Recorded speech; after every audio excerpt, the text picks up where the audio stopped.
Madam, please make it fast.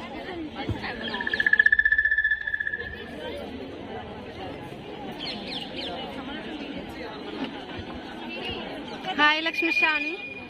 Hi Jayashree. ఏంటి దాచుకుంటున్నా? Madam blog నేనే తీస్తున్నా.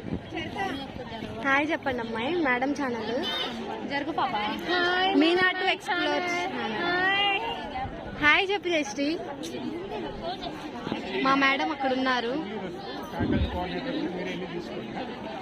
మా మేడం చాలా అందంగా ఉన్నారు ఈరోజు. మా chairman sir Jayashree. MBA department senior CR. Yeah CR నమస్తే. జయశ్రీ హుఆర్.